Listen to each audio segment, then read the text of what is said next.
Pratap campus Lalganj Raebareli.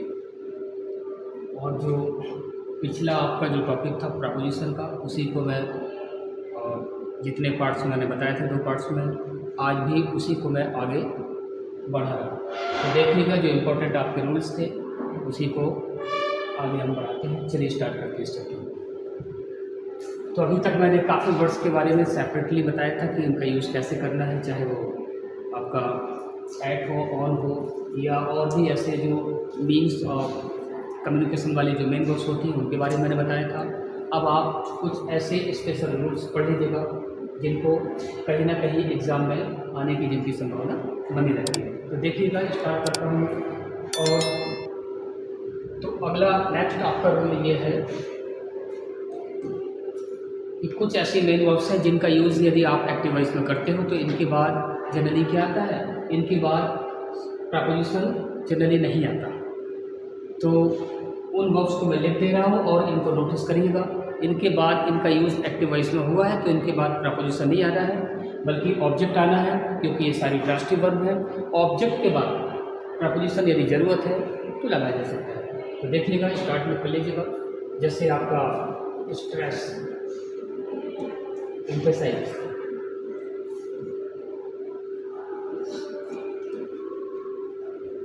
Order, compel,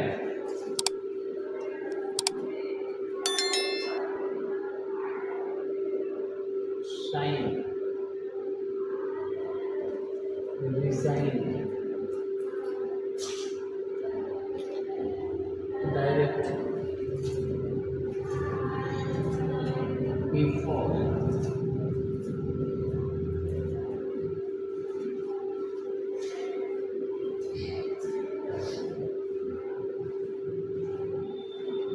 invade,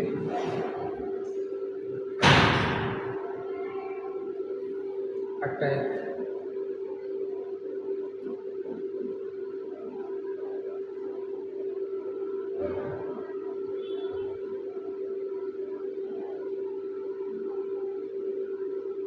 enter,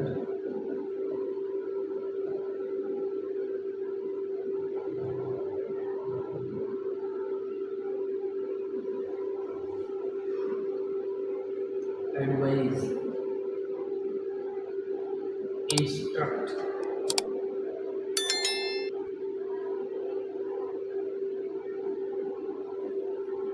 tell, invite, ban,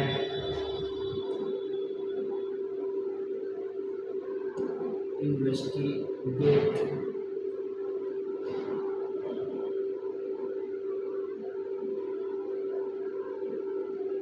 define,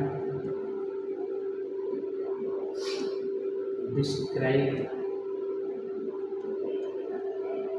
ये आपकी जितनी मैंने मेन वर्ब्स लिखी हैं, इन सारी वर्ब्स का यूज़ यदि आप एक्टिव वॉइस में करते हो तो इनके बाद जनरली क्या कमांड भी लिख सकते थे आप, ऑर्डर भी लिखा हुआ, और भी कुछ वर्ड्स जोड़ लीजिएगा। कमांड,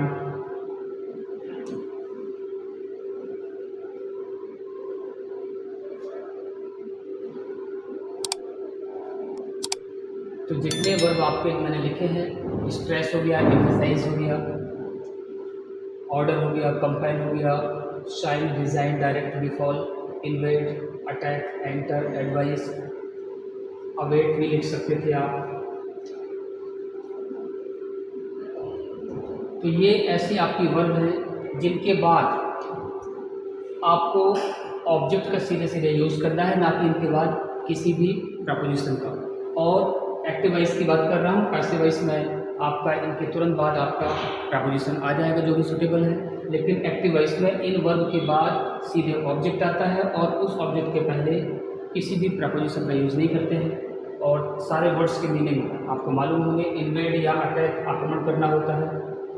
एंटर मीन्स, एंटर का मतलब कम इनटू होता है, ये दिमाग में रखिएगा, प्रवेश करना होता है। एंटर इनटू का इस्तेमाल विशेष कंडीशन में करते हैं, मैं अभी चर्चा करूँगा इसमें। अवेट मीन्स होता है वेट फॉर होता है, तो ये दिमाग में रखना, अवेट के बाद फॉर नहीं आता है। और जैसे अवेट भी होता है तो अवेक भी हो गया, अवेट हो गया, अवेट भी होता है तो गेटअप होता है। इस तरीके से आपको दिमाग में रखना है। जोर देना होता है किसी चीज़ पर, ये भी तनाव लेना है, स्ट्रेस। कंपेल मीन्स भी ऑर्डर होता है या फोर्स करना होता है, और आदेश देना इसका, और कंपेल मीन्स होता है फोर्स करना या मजबूर करना होता है। तो इनके बाद ये दिमाग में रखिएगा कि तुरंत प्रपोजिशन का यूज़ नहीं करना है, ये एक्टिव वॉइस। अब देखिए मैं एग्जाम्पल के थ्रू समझाता हूँ। जैसे ही ordered me to write a letter, ये लिखा है आपका ही ordered me to write a letter. अब आपने यहाँ पर जो ये मी आया है, यदि मैं ही ऑर्डर्ड टू मी लिख देता तो यहाँ पर एरर आपकी आ जाती, क्योंकि एक्टिव वॉइस में यूज़ किया गया है, और एक्टिव वॉइस में इन वर्ब के बाद सीधे सीधे ऑब्जेक्ट आता है। ऑब्जेक्ट के बाद ज़रूरत के अनुसार प्रपोजिशन आ सकता है, लेकिन तुरंत आपका यूज़ नहीं होगा। तो ये समझ में आ गया होगा। और भी तमाम है, जैसे आपका डिस्क्राइब है, तो दूसरा एग्जाम्पल देखिएगा। The poet has described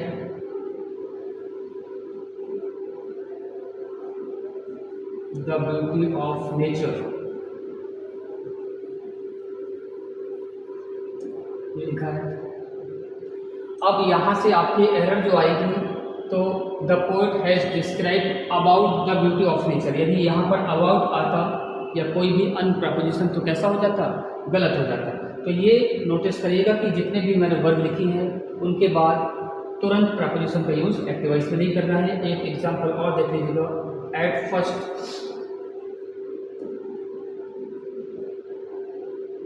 he entered the room.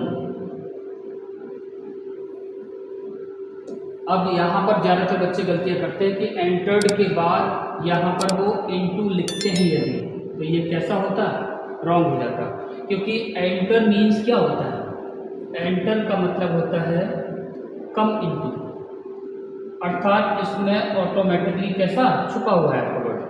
तो एंटर मीन्स कम इनटू होता है, तो यहाँ पर एंटर्ड के बाद इनटू लिखते तो कैसा था, ये रॉन्ग हो जाता, और केम इनटू हो जाता तो आपका सही था सेकंड फॉर्म के हिसाब से। बट इसके बाद प्रपोजिशन का यूज़ नहीं करना, तो ये दिमाग में रखिएगा, इस तरीके से गलतियाँ ना करें आप। और ये इम्पॉर्टेंट है।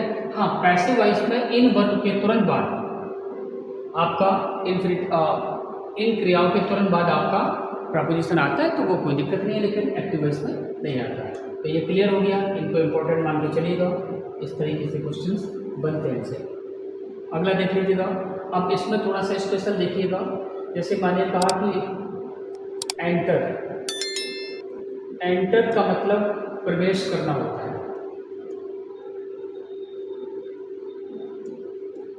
और इसकी वैल्यू किसके बराबर मैंने बताई अभी, कम इनटू।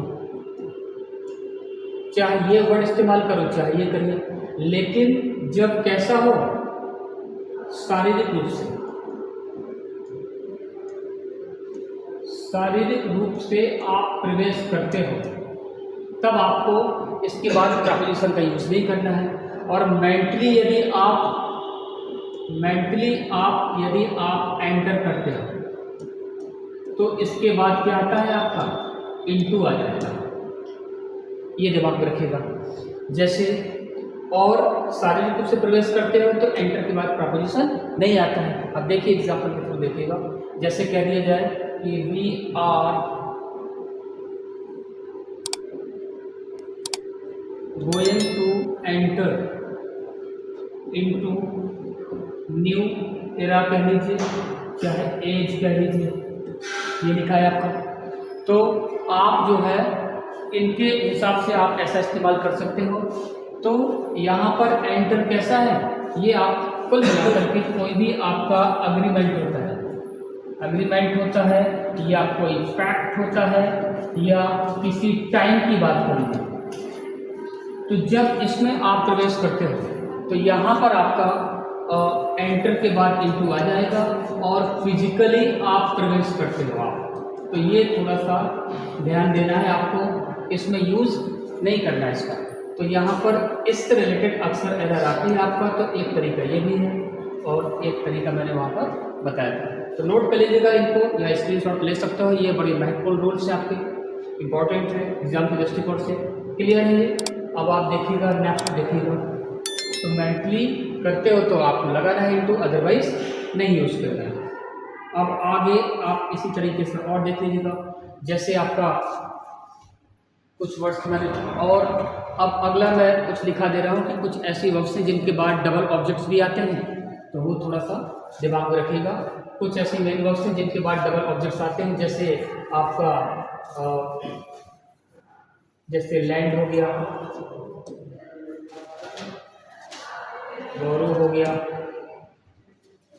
टेक हो गया या फैच हो गया। ये बहुत ऐसी क्रियाएं हैं जिनके बाद डबल ऑब्जेक्ट्स आते हैं। और पहला वाला जो ऑब्जेक्ट होता है जिसको हम इनडायरेक्ट ऑब्जेक्ट के नाम से भी जानते हैं, और इनडायरेक्ट ऑब्जेक्ट के बाद अगला जो ऑब्जेक्ट होगा उसको सेकंड अर्थात डायरेक्ट ऑब्जेक्ट कहते हैं। तो एक्टिव वॉइस में आपका जो इनडायरेक्ट ऑब्जेक्ट होता है, तो इन वर्ब के बाद उसके पहले किसी भी प्रपोजिशन का यूज़ नहीं करते।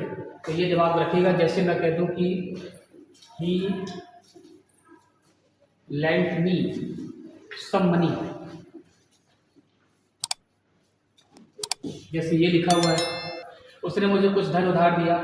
अब मैं चाहे इसको ऐसा भी कर सकता हूँ कि he lent some money to me, तो आप ऐसा भी लिख सकते हो उसको, he lent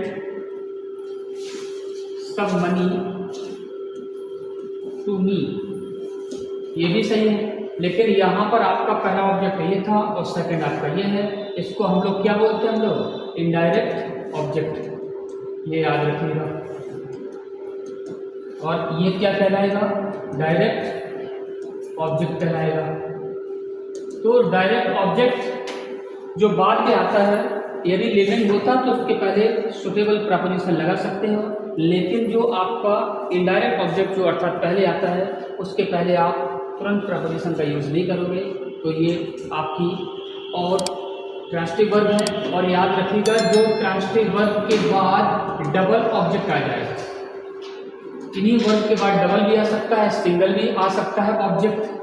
तो याद रखिएगा, इन वर्ब्स को यदि सिंगल ऑब्जेक्ट आता है तो उसको हम लोग क्या बोलते हैं? मोनोट्रांसिटिव वर्ब। और जिसके बाद डबल आता है उसको बोलते हैं हम लोग डाइट्रांसिटिव वर्ब। ये शायद पिछली क्लास में मैंने चर्चा की थी, तो उनको भी आप नोट कर लीजिएगा। क्लियर है? तो ये आपका इतना क्लियर हो गया, इसको नोट कर लीजिए। फिर और देखता हूँ, हम लोग दूसरी बात करेंगे।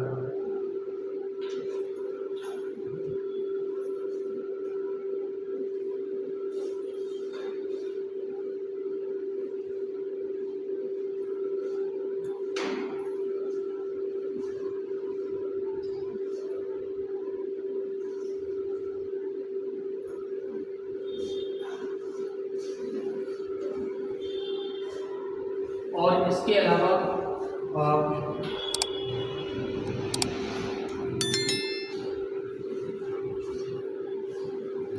तो प्रपोजिशन में मैंने काफ़ी वर्ड्स की चर्चा करी है। इसके अलावा मैंने काफ़ी जो रूल्स लिखा है उनको तो याद करना ही है। और जैसे पिछली बार मैंने इंडस्ट्री बल्कि उसके बारे में बताया था कि अगेंस्ट कंप्लेन के बाद जैसे वर्ड्स अलग अलग आते हैं, तो उसी तरीके से आप दिमाग में रखिएगा, इनको भी आपको ऐसे ही यूज़ करना है। तो और प्रपोजिशन में अलग अलग, जैसे मैंने अगेंस्ट के बारे में बताया था, या एक और ध्यान दीजिएगा, जैसे आपका कम अक्रॉस एक वर्ड होता है और एक होता है आपका गो अक्रॉस। ये इंपॉर्टेंट आपके फ्रेजल वर्ड है, तो इनको भी दिमाग में रखिएगा। कम अक्रॉस का मतलब अचानक, टू मीट सडनली, इसका मतलब ये होता है।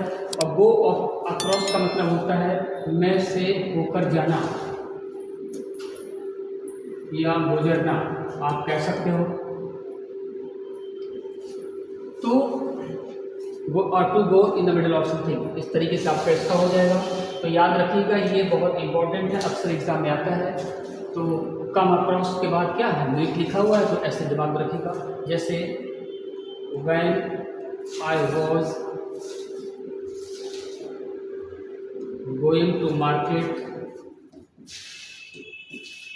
आई came across my old friend. तो ये लिखा है आपका, तो देखिएगा केम अक्रॉस लिखा है, तो यहाँ पर या meet suddenly my old friend, तो यहाँ पर आपने केम अक्रॉस लिखा है, इसका मतलब है कि मेरी अचानक मुलाकात मेरे पुराने मित्र से हुई। तो ये थोड़े से ऐसे इंपॉर्टेंट है। यही गो अक्रॉस का भी मतलब होता है में से होकर गुजरना, अर्थात ही वॉज, जैसे इसका एग्जाम्पल दूँ तो हो जाएगा he was going across the forest, अर्थात वह जंगल में से होकर गुजर रहा था, अर्थात जंगल में से होकर जा रहा था। तो इसका मतलब होता है कि बीच में से किसी चीज से गुजरना होता है। तो यहाँ पर he was going across the forest, तो गो अक्रॉस या कम अक्रॉस, ये थोड़े से दिमाग में रखिएगा, इस तरीके से क्वेश्चन बन सकते हैं सर। तो फ्रेजल वर्ब जरूर याद करेगा, हर वर्ड का मीनिंग अलग है, कभी इसके बारे में चर्चा और भी कर लेंगे, बताया जाएगा। तो प्रपोजिशन में आपके इससे भी रिलेटेड मैंने आज भी जितने भी रूल्स बताए हैं, इसके अलावा और देख लीजिएगा, इसमें और भी कहा जाए तो थोड़े से कुछ वर्ड्स और भी चर्चा कर लेंगे।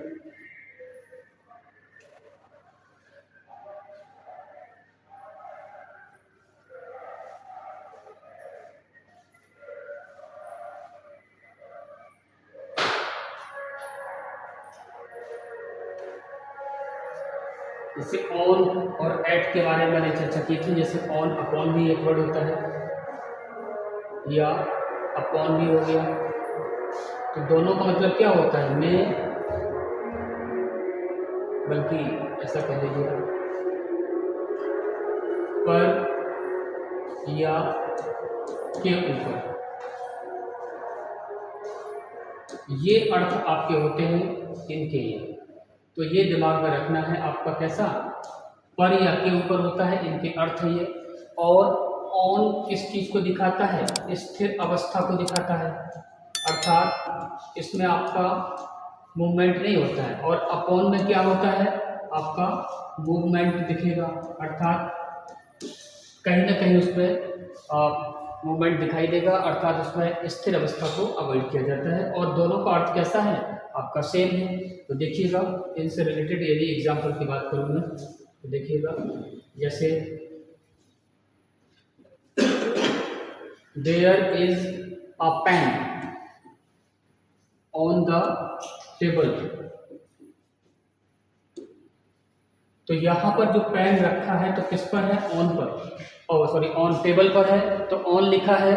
तो यहाँ पर आपने पेन जो टेबल पर रखा है तो स्थिर अवस्था में, पोजीशन कैसे दिखा रहा है, स्थिर होने की कंडीशन दिखा रहा है, तो यहाँ पर ऑन आ जाएगा। और जैसे मैं कह दूँ द कैट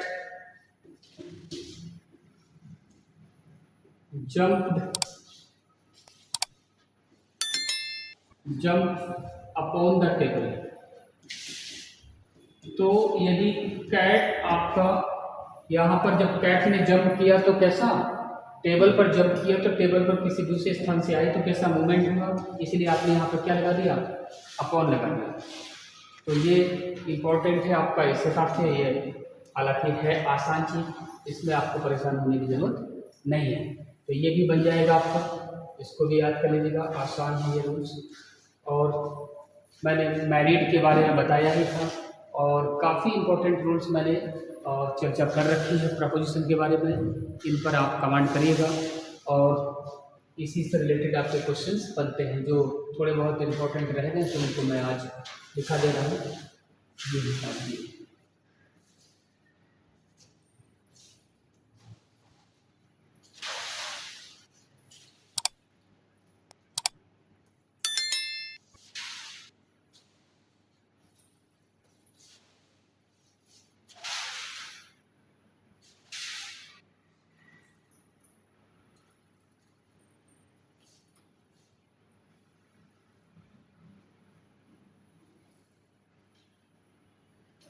एक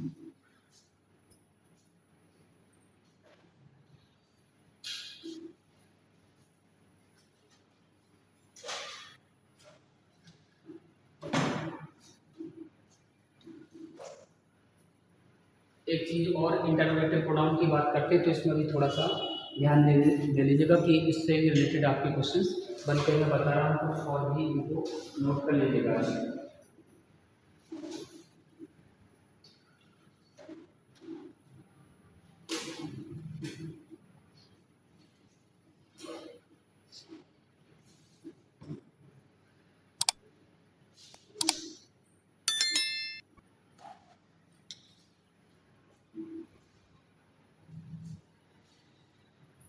3 हेडिंग डाल लीजिएगा। On time, in time, in good time, ये 3 वर्ड दिमाग में रखिएगा, ठीक है। तो इन टाइम, ऑन टाइम और इन टाइम और इन गुड टाइम, जब इसकी बात आ जाती है तो एज टाइम अरेंज्ड ऐसे समझना है आपको। और इन टाइम का मतलब होता है नॉट लेट, अर्थात जो आपका निर्धारित समय है उसी पर बिल्कुल। और इन गुड टाइम का मतलब होता है, मतलब मार्जिनली, अर्थात जो भी आपका इस तरीके से ले जाते, जैसे कोई निर्धारित समय है उससे थोड़ा सा कुछ ज़्यादा समय लेकर के पहले कोई घटना होती है, कोई काम होता है, तो वहाँ पर आप क्या करेंगे, इन गुड टाइम। तो यहाँ पर ये ध्यान दीजिएगा, जैसे छात्र क्लास में कैसे आते हैं, टाइम पर आते हैं, तो कौन सा वर्ड आना चाहिए, ऑन टाइम। बस यही आपको नोटिस करना है इसमें।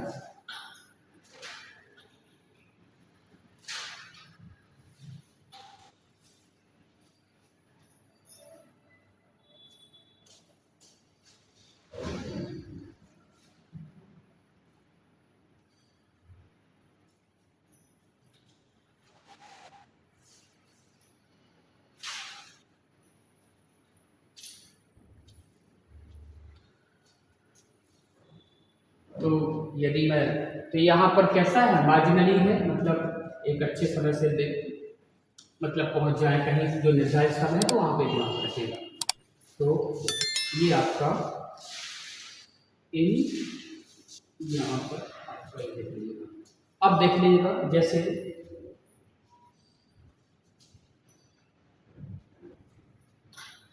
On time,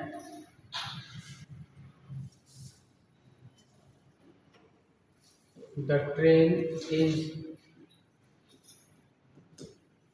running on time.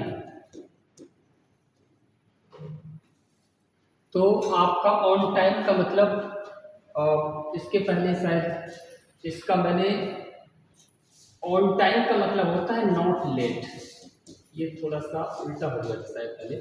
और इन टाइम का मतलब होता है जो आपका एक निर्धारित समय है आपका, ठीक है, जो भी बताया।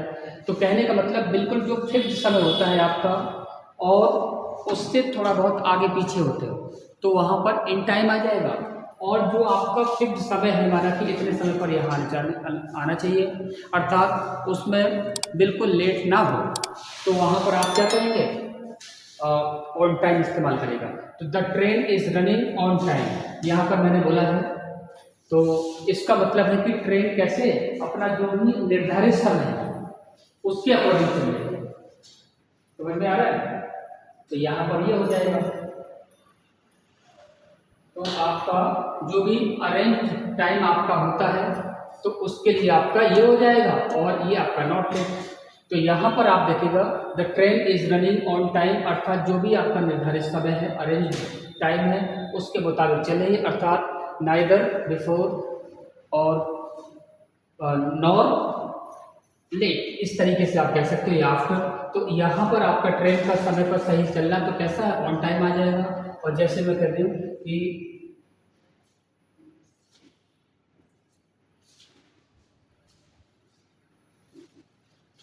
Passengers should be in time.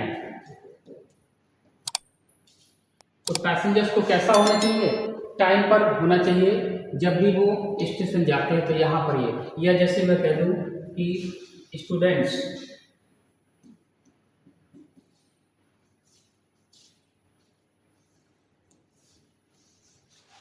Should come in time, या यू कम इन टाइम। तो यहाँ पर आपने क्या लिखा, students should come in time का मतलब है कि छात्रों को कैसा समय पर आना चाहिए, अर्थात जो आपका समय अर्थात लेट नहीं होना चाहिए, अर्थात 2-4 मिनट आगे पीछे उसको लेट की कैटेगरी में नहीं शामिल किया जाए। तो यहाँ पर इस तरीके से क्वेश्चन बन जाएंगे, दिमाग में रखना है, कुछ गलतियाँ ना होंगे। ये है आपका यहाँ पर।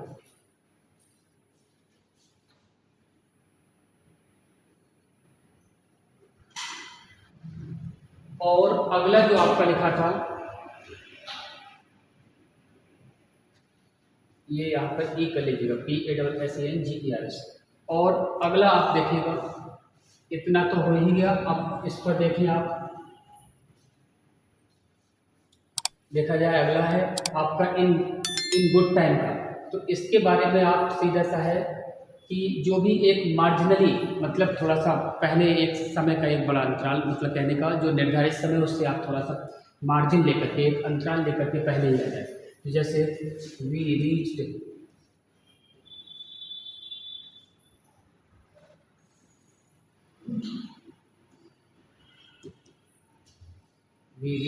The theatre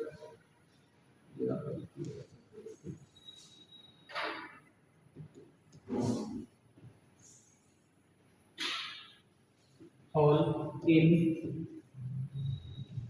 good time.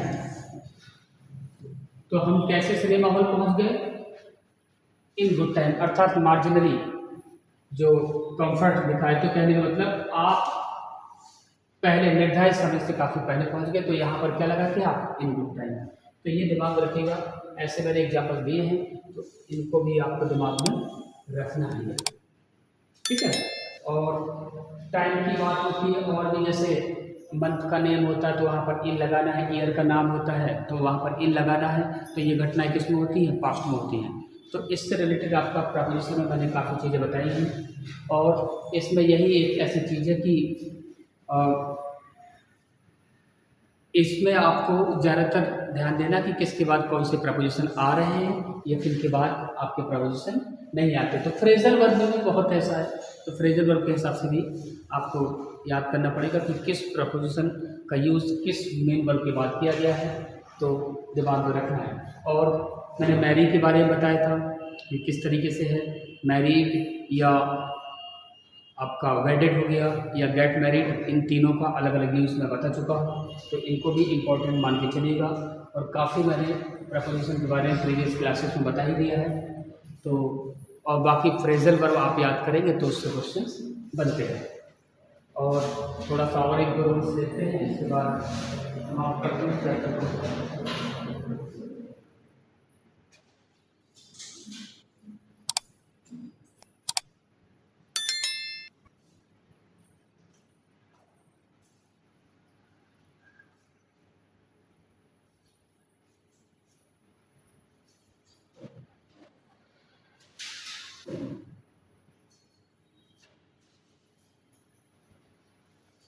और एक रूल और देख लीजिएगा, जैसे आपका बैग हो गया, ऑर्डर हो गया, कमांड हो गया,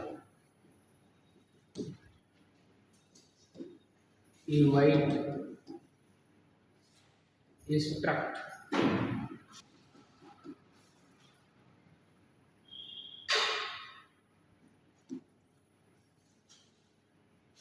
इंस्ट्रक्ट हो गया, कमांड हो गया, कंपेल हो गया, फोर्स, एनकरेज,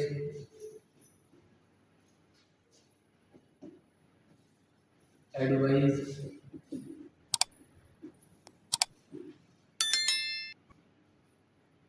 परमिट, अलाउ, ये जो मैंने वर्ब लिखी है सारी, इन वर्ब्स का यूज़ कैसे करोगे आप? इन वर्ब्स का यूज़ आपको जब करना है तो यदि एक्टिव वॉइस में करते हो तो प्रपोजिशन नहीं आएगा, और इन वर्ब के बाद ये जितनी भी आपकी वर्ब लिखी है तो इनका यूज़ यदि आप एक्टिव वॉइस में करते हो तो इनके बाद ऑब्जेक्ट प्लस, ऑब्जेक्ट लिखा है प्लस इन्फिनेटिव आता है, इन्फिनेटिव टू आता है, ऐसा कर लीजिए, टू भी कर लीजिए, क्योंकि टू बगैर टू लगाए भी इन्फिनेटिव बनता है। और पैसिव वॉइस में करते हो आप सारी क्रियाओं का इनका यूज, पैसिव वॉइस में आप यदि करते हो तो इनके तुरंत बाद क्या आता है आपका इन्फिनेटिव आपका आ जाएगा।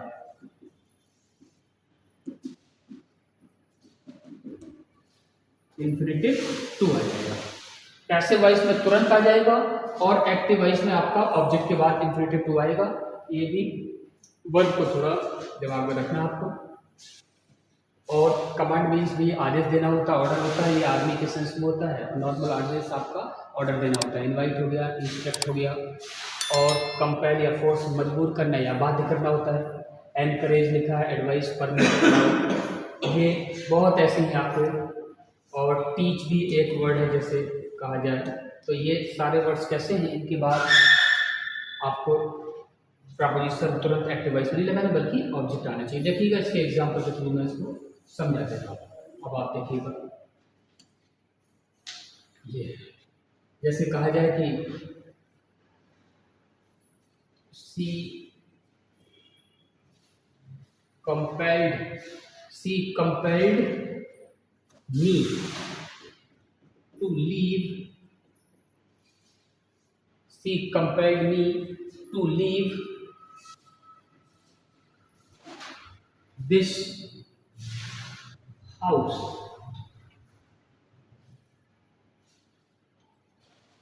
Eight once. एट वंस लिखें चाहे भी ना लिखें, तब भी आपका नहीं लिखना है तो आप इसको हटा सकते हो। इतना आपका सेंटेंस बन गया। She compelled me to leave this house, उसने मुझे मजबूर किया या बाध्य किया इस रूम को तुरंत छोड़ने के लिए। अब आप देखिएगा, उसने इस रूम को तुरंत छोड़ने के लिए मुझे मजबूर किया या बाध्य किया इस बल्कि हाउस को। तो यहाँ पर ये सब्जेक्ट है, ये वर्ब है, और ये ऑब्जेक्ट है। ऑब्जेक्ट के बाद इन्फिनेटिव टू आपका यहाँ पर जो प्रपोजिशन लिखा हुआ है, तो ये दिमाग में रखना है। अब यदि मैं इन्हीं क्रियाओं को यदि इसी सेंटेंस को, इस वर्ब वाले सेंटेंस को यदि मैं, ये तो आपका एक्टिव वॉइस में हो गया, और यदि मैं पैसिव वॉइस में इसको चेंज करूँ तो कैसा हो जाता है, इसको सब्जेक्ट बना लीजिए तो कैसा हो जाता है, आई, पास्ट इंडेफिनिट है तो आई वॉज, और इसको लिखिए आप कंपेल्ड, आई वॉज कंपेल्ड। अब इसके बाद तुरंत क्या है, प्रपोजिशन वाला आ जाएगा, इन्फिनेटिव वाला, to leave this house by her. तो देखिएगा, इसके तुरंत बाद आपका प्रपोजिशन वाला डे टू आ गया, अर्थात इन्फिनेटिव आ गया ये, और एक्टिव वॉइस रेडी होता है। तो इन वर्ब को भी दिमाग में रखिएगा। इसी तरीके से आपके इससे भी रिलेटेड प्रपोजिशन आपके आते हैं। भले ही इन्फिनेटिव का इसमें इस्तेमाल है, लेकिन प्रपोजिशन का भी टू काम करता है, तो इसलिए आपका ये दिमाग में रखना है, ये करिएगा। और ज़्यादातर मैंने बता ही रखे हैं।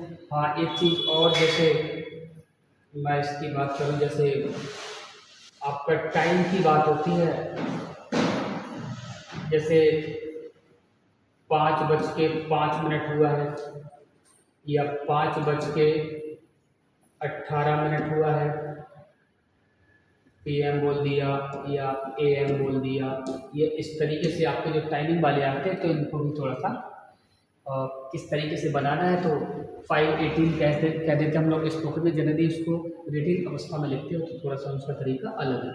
जैसे आपका ऐसे याद कर लीजिएगा, जैसे 30 है तो 30 हो गया, और यहाँ पर हो गया 15, और ये हो गया आपका 45। तो ये जो 3, इसको आप 15 जो होता है सवा, जिसको बोलते हैं हम लोग सवा, इतने 5:15 है, 4:15, इसको बोलते हैं हम लोग 3:30, और इसको बोलते हैं लोग ऑन। तो जब इनका यूज़ आप करते हो शब्दों के माध्यम से, वर्ड्स के माध्यम से सेंटेंस में, तो देखिएगा इसके लिए एक वर्ड होता है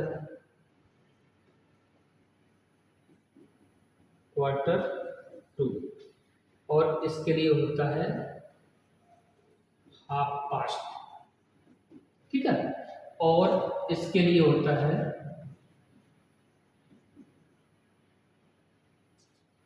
सॉरी यहाँ पर आपका क्वार्टर पास्ट, हाफ पास्ट और क्वार्टर टू होता है इंटरवल, ये आपका है। तो जनरली इनको जब भी आप बोलोगे लिखोगे तो वैसे तो 5:30 बोल दिया, और जैसे कोई भी ले सकते हो और कर, जैसे 5:30 हो गया, 5:15 हो गया, तो ऐसे तो कह सकते हो आप, या 5:45 को आप जनरली जैसे ये लिखा है तो 5:45 बोलते हो, ठीक है। लेकिन आप यदि वर्ड्स में लिखते हो तो इस तरीके से भी आप लिख सकते हो। इसको देखिएगा, मैं थोड़ा सा आपको समझाता हूँ, इसमें समझिएगा। मेरी घड़ी में 5:15 है, कोई भी आप घंटे की डिजिट ले सकते हो आप। 5:15 है अर्थात 5:15 है, तो इसको कैसे लिखोगे आप? तो इसमें आपको करना क्या है कि इट से स्टार्ट होता है टाइमिंग वाला, तो इट इज, और कितना, तो 15 मिनट है आपके, तो इसके लिए इट इज